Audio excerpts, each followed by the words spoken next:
Digambarkan juga dengan film-film dengan pakaiannya ulama, ya kan. Kemudian perangainya ifrit yang perempuan macam-macam. Jadi orang akan terbaca, oh macam ni ya orang pakai serban ya, oh macam ni ya orang pakai tasbih ya. Killing of character. Setiap orang yang pakai sorban, setiap orang yang pakai tongkat itu adalah Islam. Maka kalau sorban, kalau tongkat itu menunjukkan identitas Islam, maka Abu Jahal itu pun juga pakai sorban. Maka Abu Lahab itu pun juga pakai sorban. Maka orang-orang kafir Quraisy itu pun juga menggunakan jubah, menggunakan imamah, menggunakan tongkat, menggunakan jubah, gamis, ya, udeng-udeng atau imamah, juga pakai juga. Lalu apakah mereka itu dikatakan sebagai orang yang Islam lantaran mereka menggunakan jubah? Nah, di sini perlu dikasih atau sampaikan kepada masyarakat bahwasanya agama Islam itu esensi isi. Tidak berarti orang yang memakai belangkon, tidak berarti orang yang memakai baju loreng, tidak berarti orang yang memakai baju batik itu lebih rendah, itu tidak Islami. Film bid'ah yang lagi booming, saudara sekalian, yang lagi viral beberapa hari ini dan membuat banyak kontroversi. Dan salah satu banyak ketersinggungan dari kalangan habaib, saudara sekalian. Nah, ini membuat kita bingung, saudara sekalian. Kenapa? Kenapa banyak Habib yang tersinggung dengan film ini, saudara sekalian? Salah satunya yaitu Habib Ali Zainal Abidin Hamid, saudara sekalian. Nah, bagaimana tanggapan beliau dan apa yang akan disampaikan? Mari kita sama-sama simak video berikut. Saya akan sedikit mengulas mengenai sebuah film yang sangat viral di Malaysia, bahkan sampai berapa juta itu yang nonton ya, miliaran mungkin. Dimana film itu berjudul Bid'ah. Kemudian tokoh yang paling menonjol di situ atau ditonjolkan dalam film itu bernama Walid. Yang kemudian film ini ya memberikan edukasi kepada masyarakat bahwa masyarakat itu jangan sampai bodoh. Jangan mau dibodoh-bodohi oleh sosok-sosok yang mengatasnamakan diri mereka sebagai ulama, menggunakan jubah, menggunakan imamah, menggunakan surban, menggunakan tongkat, tasbih, segala macam. Padahal yang namanya agama itu adalah esensi isi, bukan baju. Bukan berarti orang yang memakai kaos itu lebih rendah daripada orang yang memakai jubah. Orang yang memakai udeng, imamah, itu lebih tinggi daripada orang yang memakai belangkon, orang yang memakai ikat. Bukan berarti orang yang menggunakan baju batik itu lebih rendah, lebih hina daripada orang yang memakai jubah. Karena memang agama itu adalah esensi. Yang pada intinya adalah film tersebut itu ya membuat pro dan kontra di antara para netizen. Antara yang setuju dan tidak setuju. Kalau saya pribadi, saya sangat setuju dengan itu. Karena apa? Memberikan kecerdasan kepada masyarakat. Bukan berarti berkah dari Allah Subhanahu wa taala itu tidak ada. Tetapi keberkahan dari Allah Subhanahu wa taala itu banyak. Dengan banyak ibadah, membaca Al-Qur'an, berzikir kepada Allah, daripada mencium kaki seseorang, meminum air kobokan kaki seseorang, atau meminum air bekas mandi dari seseorang, apalagi seseorang itu di framing dengan sedemikian rupa sebagai waliullah, bahkan sebagai Imam Mahdi. Sehingga tidak hanya itu saja, tapi pengkultusan ya kepada guru. Nah, itu pun juga ada. Dan dalam dunia nyata, dalam faktanya, di Nusantara itu pun juga ada. Tidak hanya itu, bahkan menganggap sebagai sumur berkah, begitu ya. Sumur berkah. Oke. Karena apa? Karena sumur itu diyakini sebagai sebuah sumur yang merupakan peninggalan dari seorang Habib. Yang kemudian dianggaplah atau iklankan kepada masyarakat bahwa sumur itu adalah sumur yang penuh dengan keberkahan dari Allah Subhanahu wa taala dan menyembuhkan dari segala penyakit-penyakit yang dialami oleh manusia. Oke, coba kita sedikit putarkan ya dari cuplikan film tersebut ya. Di sini ada satu adegan di mana seseorang itu sedang mencium kaki Walid, Habib lah. Ya, coba kita simak. Nah, tuh lihat tuh. Kakinya dicium. Iya, oh air cucian kaki ya. Air cucian kaki diminum oleh si murid. Ini adegan dalam film ini. Ya, kakinya dicium, dijilatin. Ih, astagfirullahaladzim. Jijik.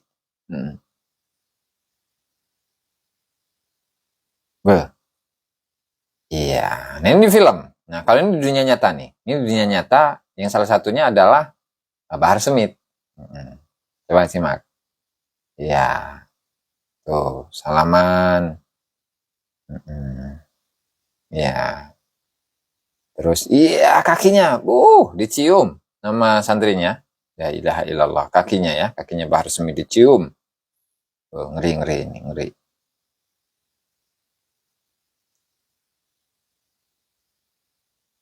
Karena ini meyakini bahwa gurunya itu atau Bahar Smith itu adalah dzurriyyah Nabi ya. Dalam dirinya itu mengalir darah suci Rasulullah. Terus. Nah, ini sumur berkah ceritanya nih.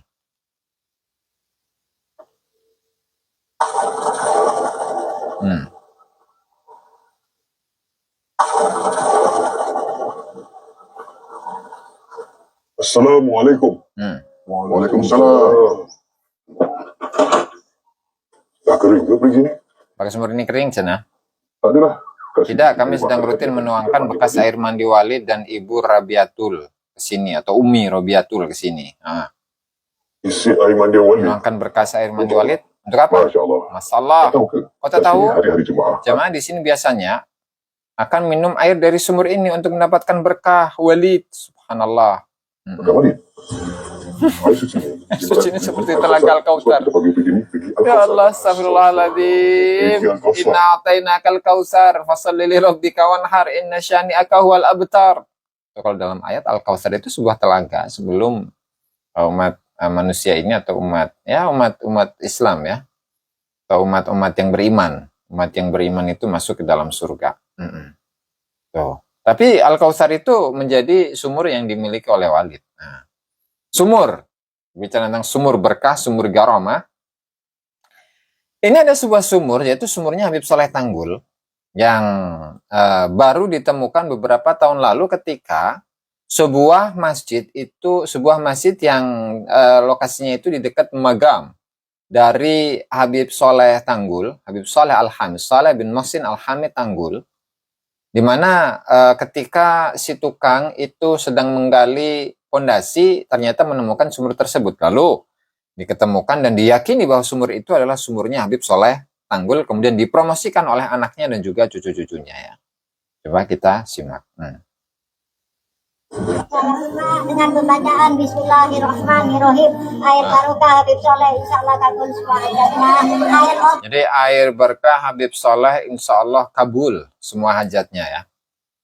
Air bisa mengabulkan hajat ya. Subhanallah. Naam, luar biasa ini. Dijauhkan dari penyakit semua minum. Dijauhkan dari segala penyakit kalau minum air ini. Promosi kan, namanya juga promosi iklan kan. Agar orang-orang itu percaya. Ini air, Masya Allah, air istimewa. Air istimewa. Air ini insya Allah jadi obat semuanya yang sakit. Air insya Allah jadi obat semuanya dari segala penyakit. Kenapa insya Allah dikasih barokah, senang insya Allah. Kasih barokah. Allah. Nah. Terus. Di sumur yang terpendam lebih dari 40 tahun ini ada bisyarah menandakan bahwa sumur ini bisyarah itu kabar berita, kabar baik ya. barokah. Sumur ini memang dipakai oleh Habib Soleh untuk menolong orang. Menolong orang. Sehingga orang berbondong-bondong datang ke tempat ini Meminum air sumur ini, penyakit-penyakitnya semuanya diangkat. Allah. Penyakit, semua penyakit itu diangkat oleh Allah Subhanahu wa taala. Luar biasa. Terus. Nah, kemudian di sini ada satu komentar dari seorang Habib. Ini Habibnya Al-Hamid juga ini. Cuman saya lupa itu namanya siapa. Yang dia itu tidak terima. Tidak terima dengan, atau ya sedikit, apa ya, komplain begitu ya. Tersinggung dengan adanya film Walid ini. Padahal film Walid itu tidak menyebutkan merek, tidak menyebutkan siapa, golongan siapa, tidak. Nah, hanya orang-orang yang merasa tersinggung dengan adanya film Walid tadi itu, film bid'ah tadi itu, mereka tersinggung, padahal tidak menyebutkan merek. Nah, berarti ketika ada sekelompok orang yang tersinggung dengan adanya film Walid itu, maka sebenarnya dia atau mereka itu melakukannya. Artinya itu tidak hanya sekedar film saja, tidak hanya sekedar drama saja, tetapi itu dalam dunia nyata, dalam faktanya itu memang ada. Oke, terus? Al-hifz, penjagaan yang diberikan oleh Allah kepada para anbiya sebelum diangkat menjadi nabi. Apatah lagi setelah menjadi nabi, dia tidak cari kekurangan pada nabi, tak jumpa. Ya. Jadi apa yang dilakukan? Mereka main hentam saja. Tujuannya adalah agar supaya orang tidak percaya. Maka yang dihentam itu kepribadiannya. Oh, ini gila. Oh, ini apa namanya? Bomoh. Oh, ini seher. Oh, ini begini. Dengan macam-macam tuduhan. Zaman kita sekarang dengan teknologi, dengan film, dengan drama. Tunjuk. Bila nak jatuhkan itu apa namanya Islam, itu orang pakai serban, pakai tongkat. Apakah sorban dan tongkat itu adalah Islam? Setiap orang yang pakai sorban, setiap orang yang pakai tongkat itu adalah Islam. Maka kalau sorban, kalau tongkat itu menunjukkan identitas Islam, maka Abu Jahal itu pun juga pakai sorban. Maka Abu Lahab itu pun juga pakai sorban. Maka orang-orang kafir Quraisy itu pun juga menggunakan jubah, menggunakan imamah, menggunakan tongkat, menggunakan jubah, gamis, ya, udeng-udeng atau imamah. Juga pakai juga. Lalu apakah mereka itu dikatakan sebagai orang yang Islam lantaran mereka menggunakan jubah? Nah, di sini perlu dikasih atau sampaikan kepada masyarakat bahwasanya agama Islam itu esensi isi. Tidak berarti orang yang memakai belangkon, tidak berarti orang yang memakai baju loreng, tidak berarti orang yang memakai baju batik itu lebih rendah, itu tidak Islami.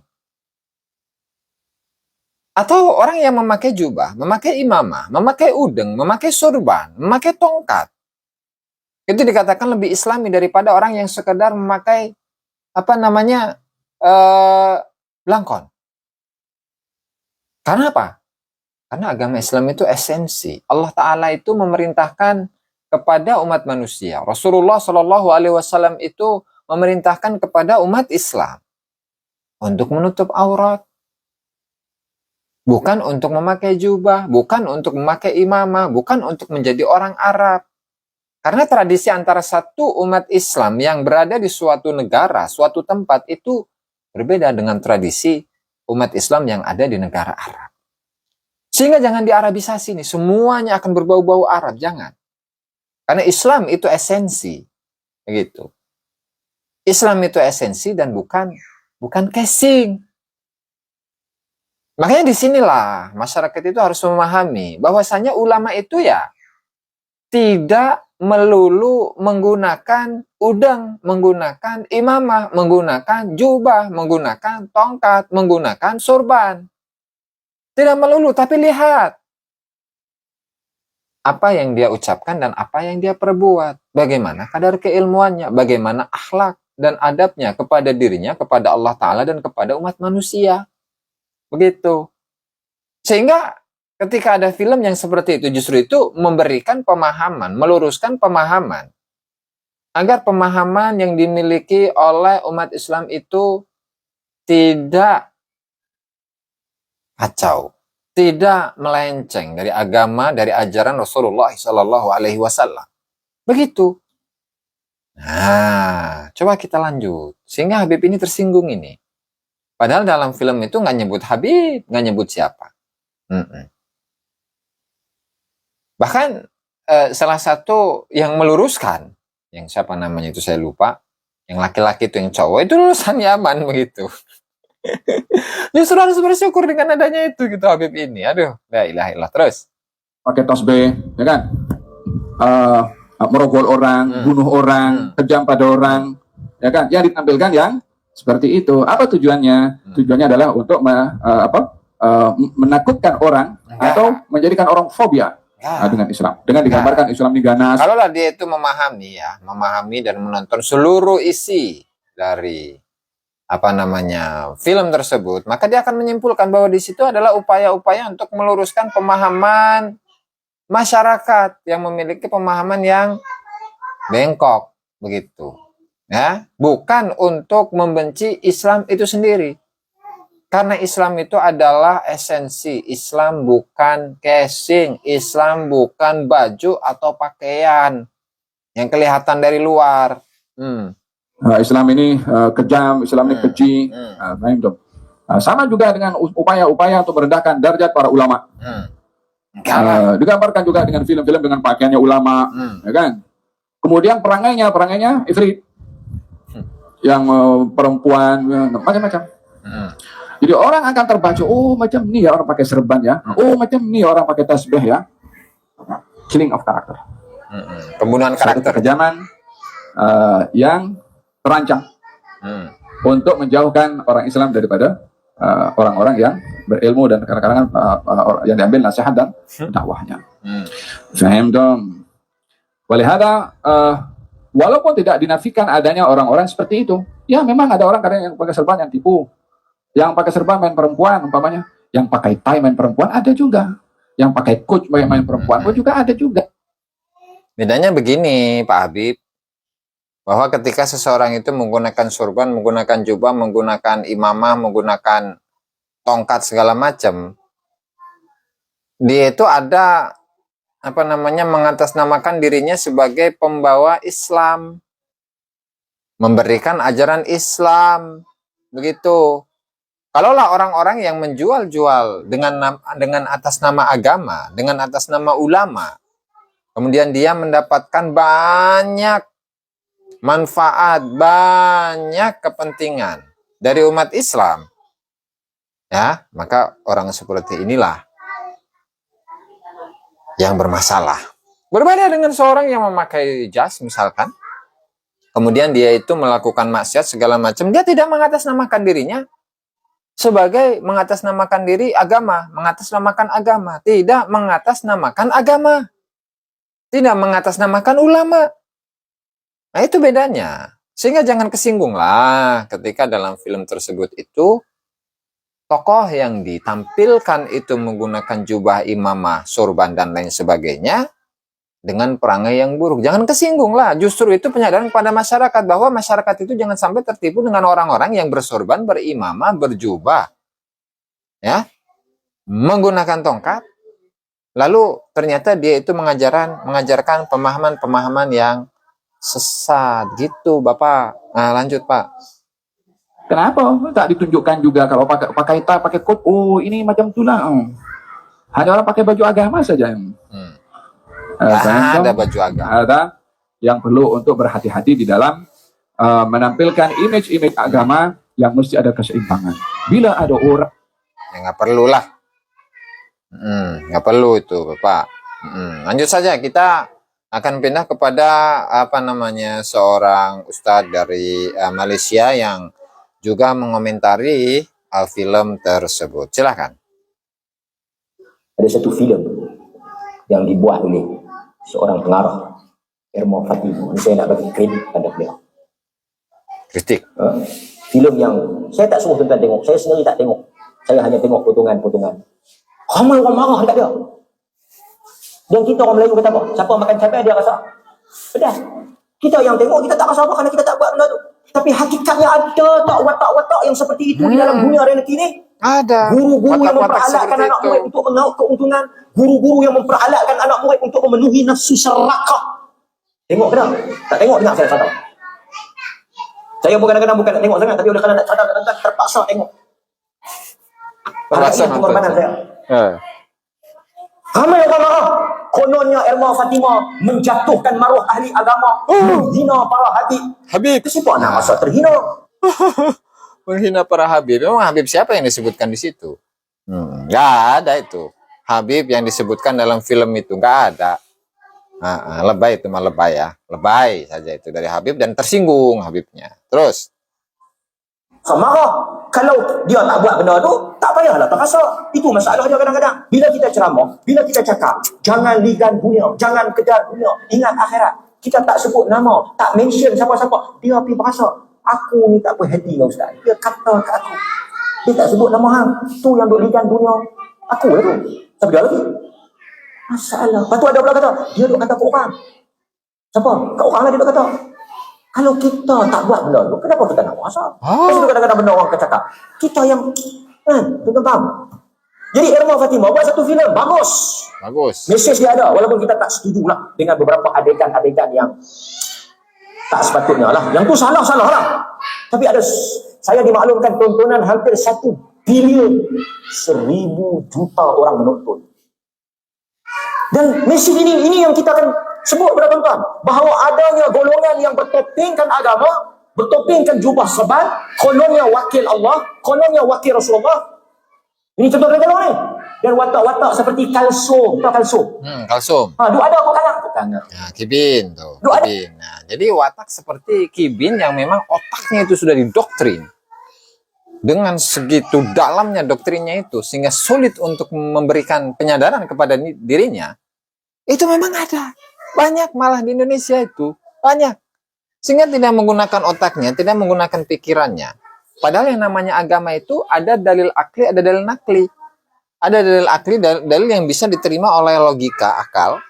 Kemudian yang kedua itu adalah dalil nakli, dalil yang berdasarkan atas teks-teks syariat. Teks Al-Quran, teks hadis Nabi Muhammad SAW. Nah, sehingga agama itu tidak mungkin bertentangan dengan akal. Nggak mungkin begitu tuh. Makanya jangan sampai ketipu ini intinya. Begitu, terus. Sanggup meninggalkan suami, sanggup bercerai untuk mempertahankan Tok Guru. Dia kahwin. Balik.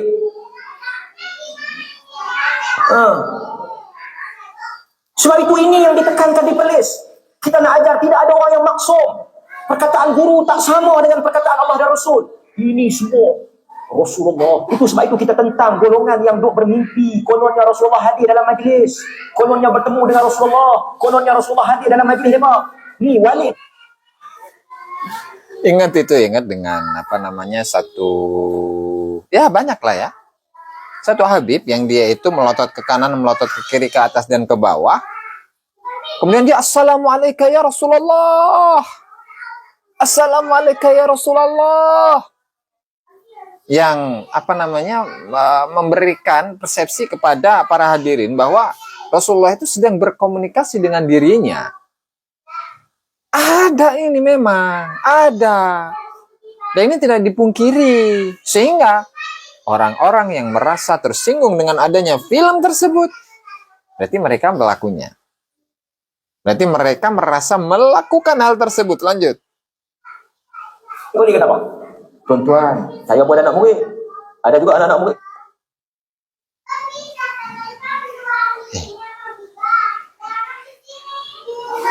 Bentar.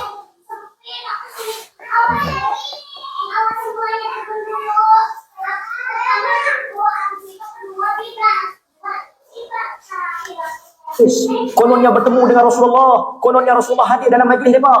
Ni walid dua abang ni. Walid kata apa? Tuan-tuan, saya pun ada anak murid. Ada juga anak-anak murid yang saya kok. Saya pun boleh abang. Rasulullah telah menikahkan Tati. Yang tak lawa, saya bagi kat tuan-tuan. Kalsum ambil kat tuan-tuan. Baiduri saya ambil. Semua orang betul lah. Daripada akhirnya orang watak-watak seperti apa tu? Yang pengikut-pengikut dia seorang dua tu saya tak kenal sangat tu. Bendahara yang dia sayang dia. Sepatah apa tak persoal. Antara ciri-ciri anak murid apa? Tak berpersoal. Walid telah menerima wahyu. Walid Semua apa yang disebut dalam filem Irma Fatimah itu yang berlaku dalam realiti. Memang ada menyerahkan Ada diri realita. kepada guru. Kononnya apa? Kononnya untuk membersihkan diri, untuk menyuci. Memang ada. Adegan cium ayak, minum ayak kaki, cium kaki itu memang wujud. Untuk dan tengok, jangan wali adalah wali Allah. Wali bertemu dengan Rasulullah. Angkat diri, membesarkan diri guru. Bila membesarkan diri guru, orang mula ta'assub, orang mula ta'ajub, orang mula apa? Ikut. Dan cuba tuan-tuan tengok. Semua kena ke dia. Semua belah untung ke wali. Ha? Dan mana ada tok guru yang rugi? Habaq ke anak murid, jangan kejar dunia, jangan kejar dunia. Tengok tu dia tok guru. 2 kali dunia lebih daripada kita. Saya tak kata salah kalau dengan cara yang betul. Tapi tuan-tuan tengok, kau duit anak murid. Habaq ini untuk perjuangan agama, ini untuk akhirat. Menggunakan apa? Dia guna sentimen. Mainkan emosi orang. Ini untuk jemaah kita. Ini untuk perjuangan kita. Sesiapa yang mengikut kita akan masuk ke dalam syurga. Rasulullah hadir. Ya Rasulullah. Batu Walid pun memang ada tuan-tuan. Ya Rasulullah. Rasulullah telah memberitahu kepada Walid bahawa Walid akan bernikah dengan puteri Gunung Ledang. Tak ada pula Rasulullah habaq so Walid nikah dengan Rasulullah itu pada anak. Sebab itu agama. Tak benar kan kita mengangkat guru-guru setanding dengan Allah dan Rasul. Ada hadis yang diriwayatkan oleh Al-Imam Tirmizi. Hadis ini patutnya menjadi pegangan bagi kita. Sebab itu kita diperlis dan aliran sunnah, gerakan sunnah tidak pernah mengajar anak-anak murid membesarkan guru, mengagungkan tokoh, memuja tokoh, salam cium tangan tak diajar. Salam cium kaki, ambil berkat. Siapa mengaji sunnah benar-benar ni tak ada. Siapa dia yang usah-usah sunnah suruh pergi ambil berkat dengan dia? Suruh pergi minum ayak liuk dia, telan kahak dia. Melainkan gerakan-gerakan ni yang bertentangan dengan sunnah. Yang ni aja, telan kahak guru, minum ludah guru, minum ayak bekas tu guru, jalan depan tu guru kena melutut, jalan kena tunduk, cium kaki tu guru, mengagung-agungkan guru.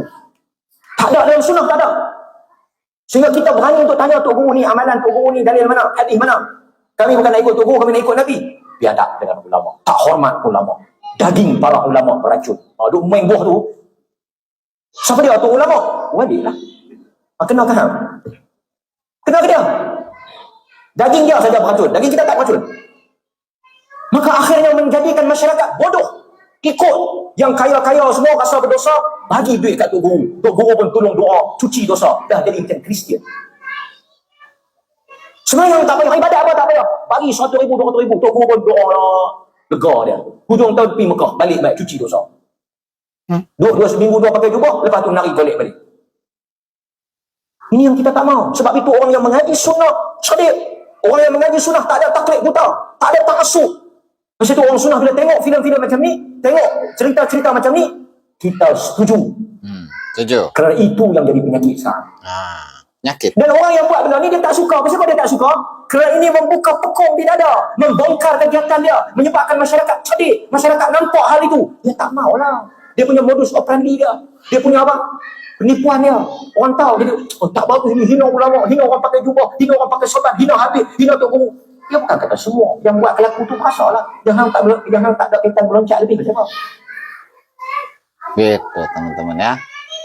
Jadi intinya adalah film tersebut sangat memberikan edukasi kepada masyarakat dan supaya masyarakat dan bangsa atau umat Islam menjadi umat Islam yang cerdas dan tidak mudah dibodoh-bodohi oleh oknum atau kelompok manapun, kelompok apapun yang mengatasnamakan sebagai dzurriyyah Rasulullah, sebagai wakil dari Rasulullah, wakil Allah dan wakil dari agama Allah Subhanahu wa taala.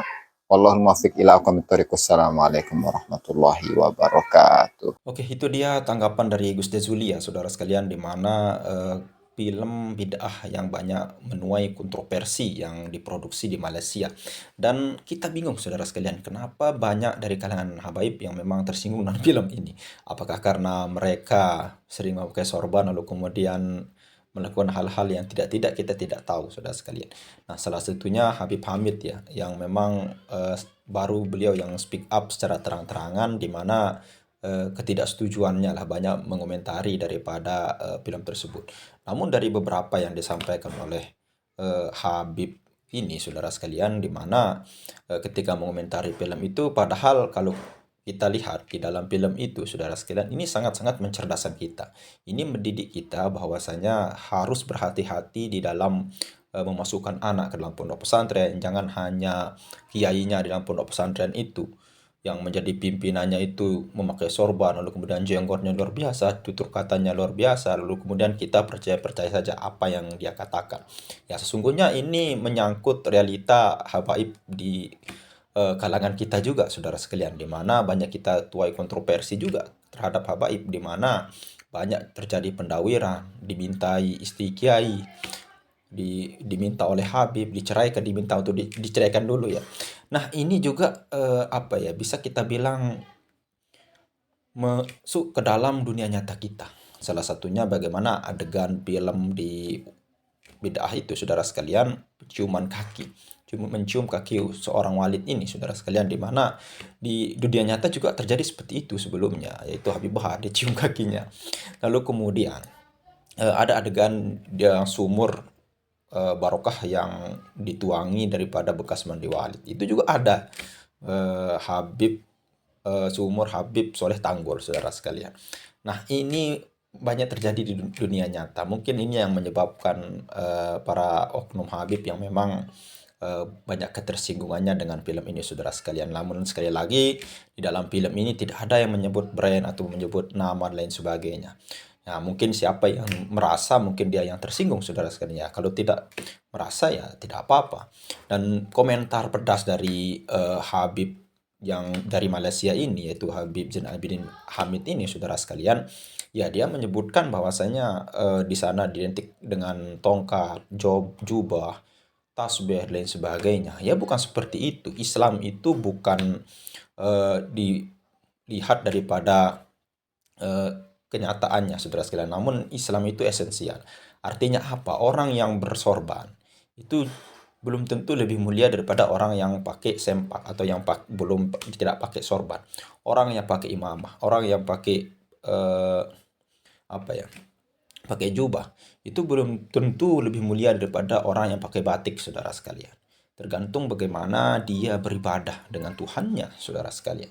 Ya, mungkin hanya itu saja yang bisa kita sampaikan. Mudah-mudahan bermanfaat. Sekian. Assalamualaikum warahmatullahi wabarakatuh.